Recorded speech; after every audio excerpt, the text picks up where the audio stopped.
I'm John Wilson. Welcome to Owned and Operated. Twice a week, we talk about home service businesses, and if you're a home service entrepreneur, then this is going to be the show for you. We talk about our own business in residential plumbing, HVAC, and electric, and we also talk about business models that we just find interesting. Let's get into it.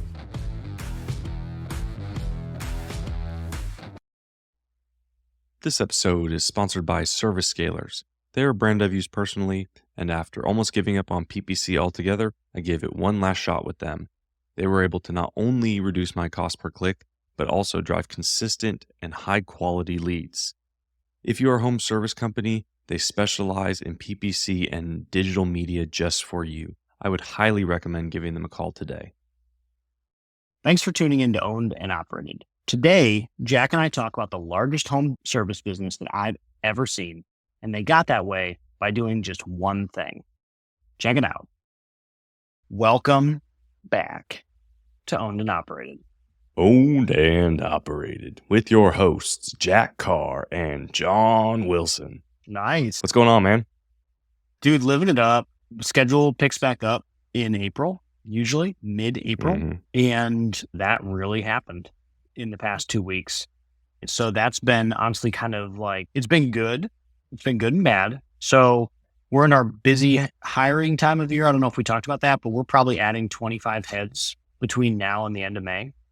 And so we're like ramping up for that. But obviously it's really hard to do that when the, schedule doesn't cooperate and leads don't cooperate. But we've been pushing really hard and we're really trying to just get ready for our peak season, which is June, July. So it's been good. And then today was also Eclipse Day, which was Eclipse Day. Dope. Like, were you directly underneath them?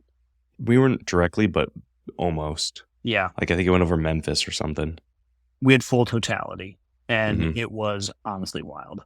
Like it was crazy. Just stare straight at it. It was crazy.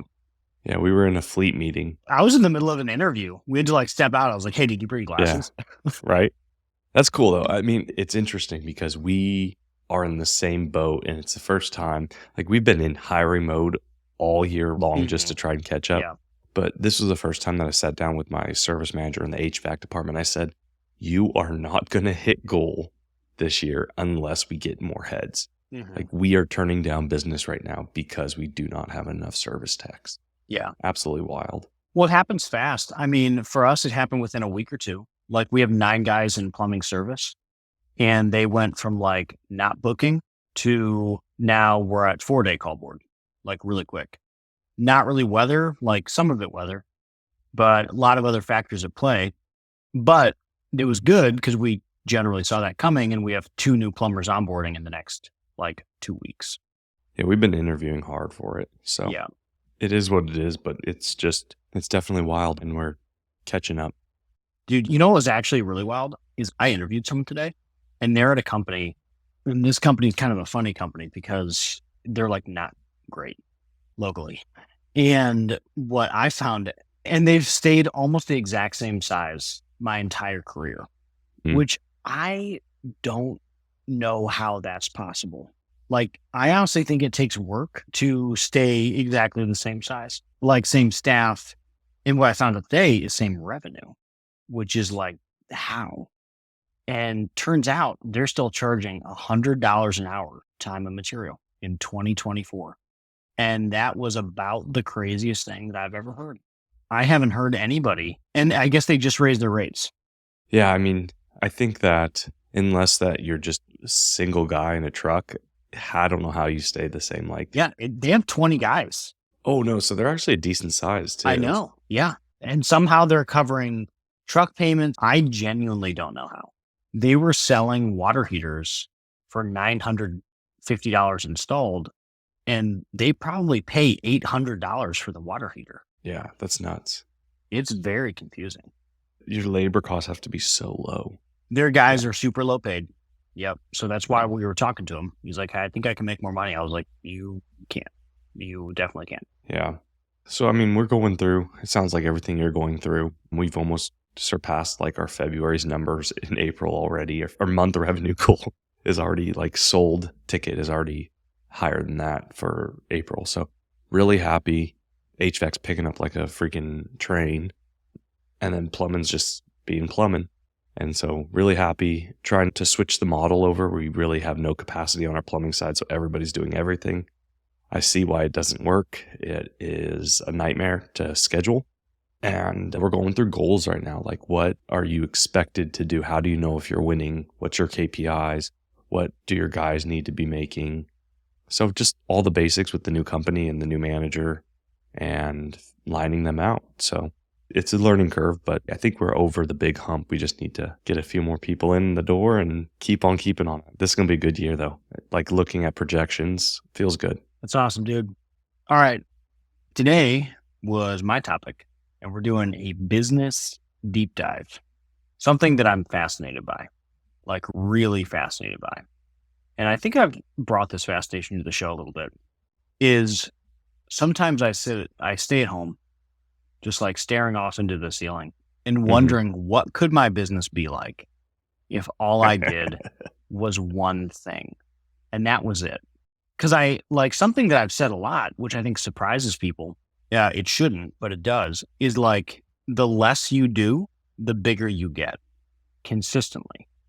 So, one of our projects right now is we have 78 job types, and we're trying to take those 78 job types and like the distributions, whatever, percentage wise, we're trying to take those 78 job types and break it down into 6 core services and do those 6 core services really well. And those 6 core services be 60% of our revenue or greater. Sorry to interrupt. Is that over all your businesses or just like the big 3? That's like 6 services across the whole place. So water heater replacement, water quality, HVAC replacement, sewer replacement, indoor air quality, and generators. So those are our 6 core services that we're trying to push. Sometimes I sit there and I think to myself, what could it be like if all you ever had to do was one thing instead of 78 things? Because I think that's a big part of like, you just build this really distracted thing where you're running after all these different things and you never get very far on any of them. And my best example of this is a company called Leaf Filter, which everyone's probably familiar with Leaf Filter or some version of it. Leaf Filter is the largest gutter guard in America. I think they invented it. They're based 5 minutes down the road from me. Like, that's their headquarters. That's where they were founded. And it's a fascinating business to me because they only have a couple service lines. They have more now, but like they were built on the back of Leaf Filter, the gutter guard. And I don't know exactly how big they got on just that one line. Like, their business now does $400 million of EBITDA and maybe 1.6 billion of sales across essentially 3 products, which is like wild to me. So they have water quality, gutter guards, and like safety, which is guard handrails on bathrooms, basically. It's a strange vertical. Tied into the filter. Sorry. So they leaf guards on their gutters. Yeah. Water quality for your house. Yeah. And then bathroom hand. Safety. I'm wrapping my head around those verticals. I don't understand. I think the safety one's the newest one, and it's mainly just like at this point they have the distribution. Yeah, I guess. So what Leaf did is they took one singular product and they blew it up. I don't think they got to quite $1 billion on just the gutter guards, but they got damn close. And like, to me, and we're going to talk a little bit about how they do it, but like, I think the power of having one thing is incredible. And I think that we have all these different things. Like, before we were talking, you were talking about like a price book update on all these different things. And I'm like, all I can think about is how do you get to one thing? Or how do you get to like 3 total things? Yeah. Well, have you heard of Water Heater Pros? I'm jealous of the business. I hate them. They're right down the street from us. They have their little the Ford Transit Connects, the mini ones, and they run around in those things, and all they do is undercut everybody on replacing water heaters. That's all they do. But because they do such high volume replacing water heaters, and you type in water heater replacement, they're doing one thing. They bid on one thing. They don't do any other plumbing. I don't even think that they might have their little limited license for plumbing, but that's a dream scenario. Like, so we've hired people from a company around here. They don't do a good job of it. They're not well advertised. They're not anything. I think they have like a couple partnerships, but they just do water heaters. It's only like 10 guys. So it's like not that impressive. what I'm fascinated, like that's not a good example of it because they stayed small. Like a good example is getting to $1 billion of sales. Like that's insane. And like 400 million of EBITDA with like 2 or 3 products. So like, yeah, the water heater pros, that's an example. There's a Mr. Water Heater in Pittsburgh. But this idea that the entire business can be summed up in one thing is like intoxicating because then you can be the best at that one thing. You can drive the most leads, you can do all this stuff. And I think most people don't do it because they don't have the distribution. They can't figure out how to just drive enough leads in that one thing. And I would say that like of what Leaf did well, one, they kept their focus. They kept their eye on the ball and did one thing until they were nearly $1 billion. And two, like they hit leads. They hit lead flow. Like Leaf is one of those companies that they're at everything. So you always see them absolutely everywhere. Like they're at Lowe's, they're at Home Depot, they're at the events, they're like door knocking. They're doing absolutely everything. They're in every mailer, they're in every magazine, they're in everything. But it pumps that one product. Is there an installation aspect to it, or are they just a product that's being delivered? There's an installation. Yeah. It is literally a home service company. And Mhm. it got to over $1 billion privately owned by the founder. Guy's name is Matt Collig. And he owned it and he just sold majority a few years ago. And they were north of $1 billion. And like that is the largest privately owned home service company in North America. And they're doing like gutter guards. Like it's just absolutely insane to me. So, like, not to undercut his achievement, because that is incredible. It doesn't matter in what you did getting to $1 billion in valuation, especially with a physical install aspect, is absolutely insane. Do you think, though, that some of that was driven by being the first to market on a new product? So, more so from like an invention, distribution, trademarking side of owning. There wasn't gutter guards 20 years ago, or at least they didn't look like they did now. They may have very well invented it. I really think it's distribution. So Mhm. like what I think Leaf has done well, but what they've really done well is their distribution is insane. And they started a partnership with Lowe's and the commitment was like, we'll be in every single Lowe's in America. Like I will put a Leaf staff member in every Lowe's in America to push our product. And then Lowe's gets a commission per product sold. Mhm. So like, that's It's a insane. good partnership. I don't even know how many thousands of Lowe's that is, but it's a lot. And then if you do that with Home Depot or Costco or BJ's or like Mhm. any other thing. So I think that's what they've done really well is they've built this network of nationwide distribution. And then now what they do is they have this network, the machine is built and they're just dropping other products into it.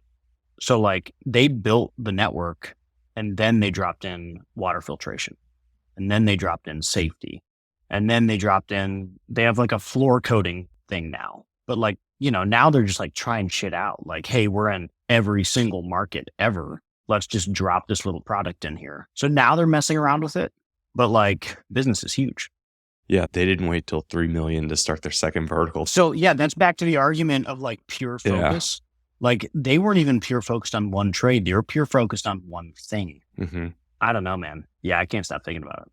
Yeah, no, I'm with you on that one. And if not in the sense of like, you obviously potentially, right, you own a business that's multi-vertical. Like there's no Mhm. getting around that. You're not shutting down 6 different verticals tomorrow because of this idea. At least I don't hope so. But at the same time, like how do you take lessons from that and extrapolate that out to do something bigger? And it sounds like that's what kind of the angle that you're starting to take into that. Is there any big findings that you've come to revelations with yet? Because like my head, I'll start first. Like the first thing that comes to mind is like water heater pros. Why couldn't you do that for HVAC? Yeah. I'm just be like HVAC replacement guys. And then Mhm. that's all you do is just go around and do the best, highest margin thing in HVAC that you love so much. And you don't have to do the service. You don't do the maintenance Mhm. plans. You don't do memberships. You just change them out when the time comes and get huge purchasing power and undercut everyone else. Yeah. I mean, I think what I took away from it is focus and distribution. Like, which I knew that was a thing, but I was still thinking too broad. I've talked about it in the past of like, I chose to be locally focused instead of nationwide. And like the option is like a Zoom drain. Like all they do is drain clean. And I'm like, man, that's beautiful. But like you can go even deeper than that. You can get even more niche than drain cleaning. You could do just jetting. You could do just lining. You could do just drain punching if you want, drain clearing. And like at each thing, there's like its own thing. But what I think you need is like a minimum. I think you need like an average ticket that makes sense. So that way you can really push on it. But like, what if you could drive enough lead flow to support a full sales team selling one singular product? And that's it. Yeah, I mean, I see the draw. I do like as we're getting into, sorry, I was laughing during your talk because, what just flashes in my mind is all roads lead back to franchise. All roads lead back Yeah. Yeah. to franchise saying, at the same time, I see the point. I see the drive. I mean, definitely focus on a singular item. All your ads are about a singular thing. You have a very limited like keyword base. So it's easier. It's just easier because you're focusing on one thing. But at the same time, the cross sell that we are getting from like HVAC to plumbing is insane. And I couldn't imagine looking back, like not partaking on that. But maybe that's peanuts compared to the distribution and what you get by going single vertical. I don't know. I mean, like the big thing is I'm still flushing through my thoughts on this. It's an interesting dichotomy. Yeah. Like I've always known that less is more, but seeing it as such a clear, blatant example of less is more, like reconvicted me of less is more and then shook me up. And how do we become like, I don't need to do everything, but how can I do one thing to the tune of 9 figures? Or how can we just do 5 things? So that is the push. Cause I think like simple is scalable and one thing is simple.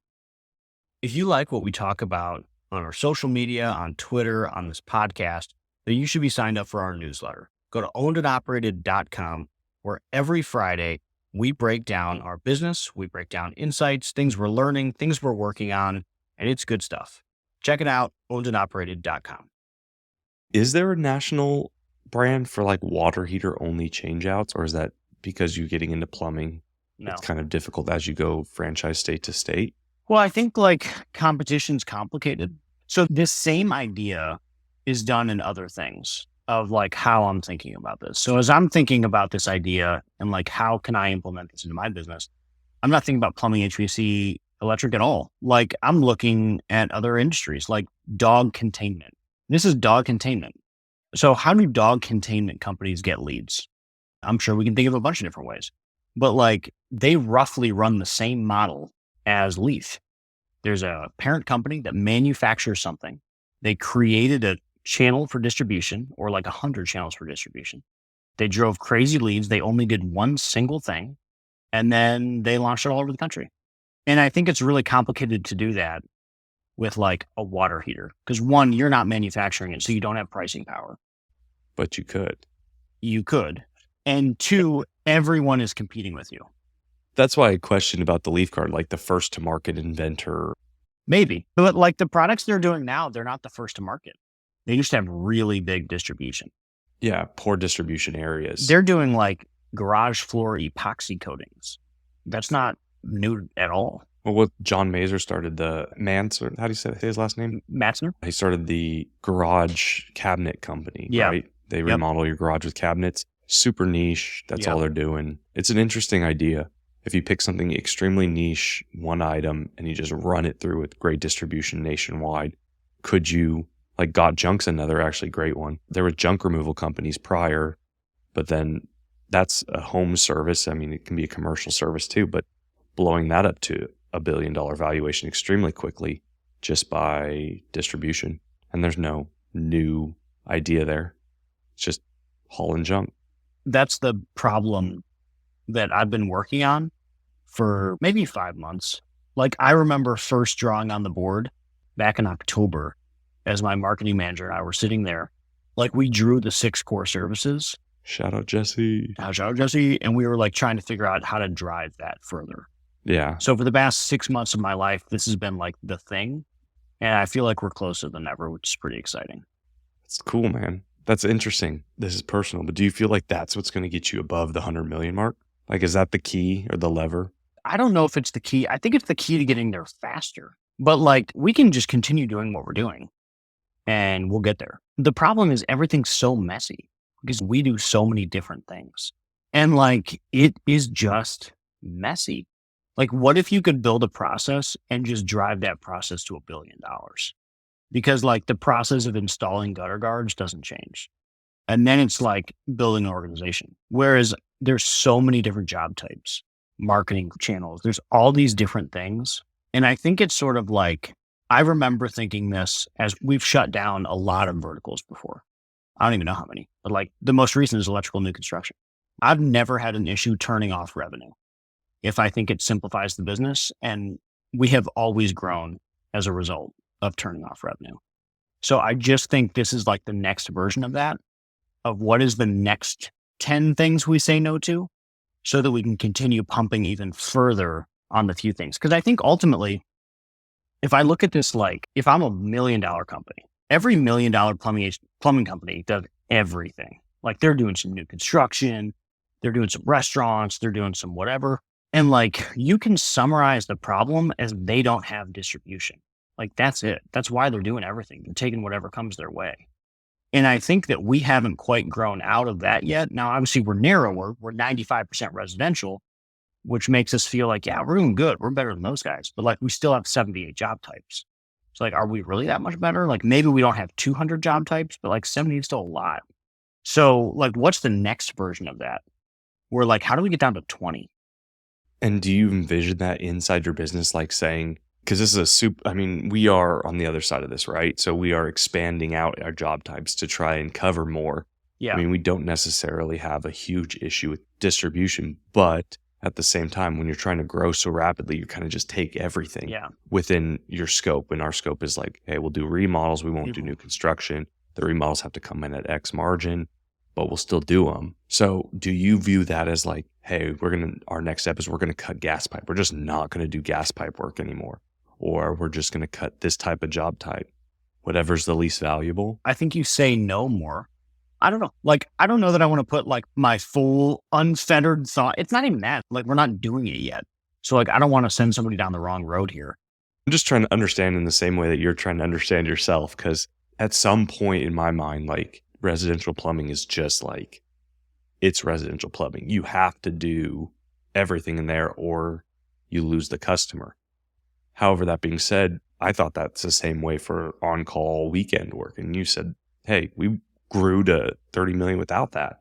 Now we're adding it back in, but now it's like a very robust weekend, 7 days a week schedule. So it's a different program. Not the same as like the 2 million, hey, you have 3 guys and they're all switching off a weekend. And you do that because you think you're going to lose customers if you don't. Yeah.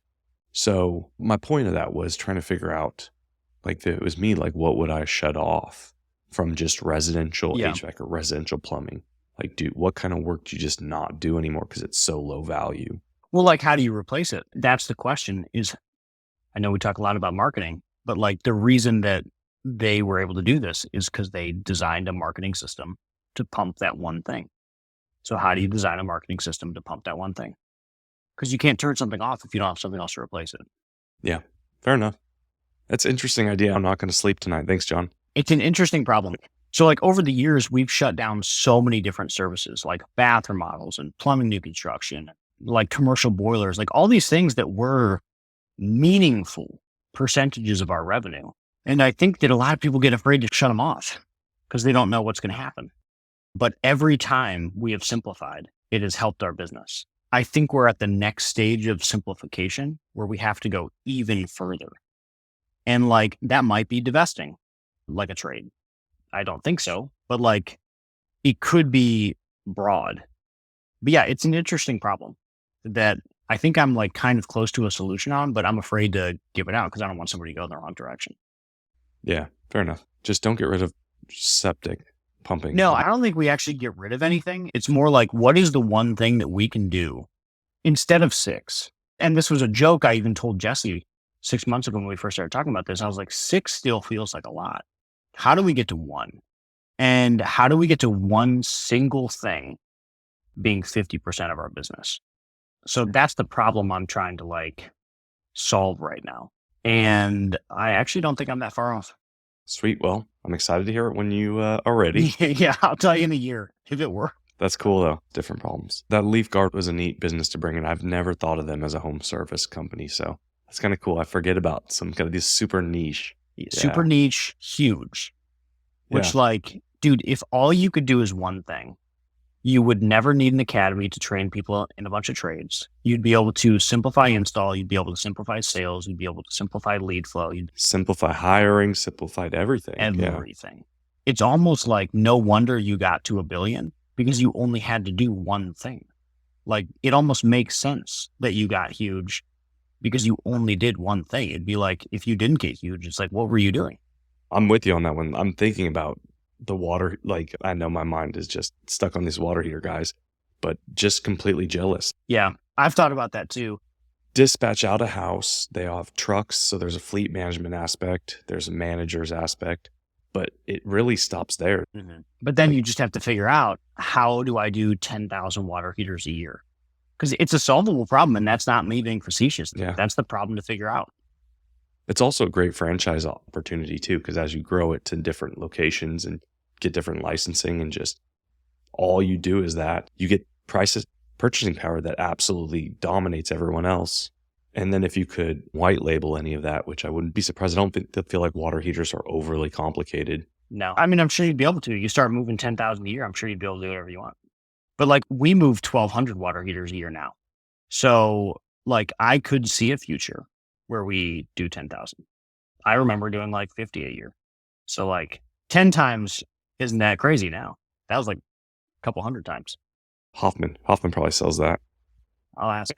All right. Thanks for tuning in. This was a fun one. This was interesting. Massive home service. Guys, well, yeah, thanks for listening. Thanks for tuning in to Own and Operate. If you like what you heard, check out ownedandoperated.com. Make sure you give us a 5-star review wherever it is that you listen to podcasts. Thanks for tuning in to Owned and Operated, the podcast for home service entrepreneurs. If you enjoyed today's episode, please hit the like button and subscribe to the podcast. If you have any questions or topics you'd like us to cover, feel free to reach out. You can find me on Twitter at @WilsonCompanies. I'll see you next time.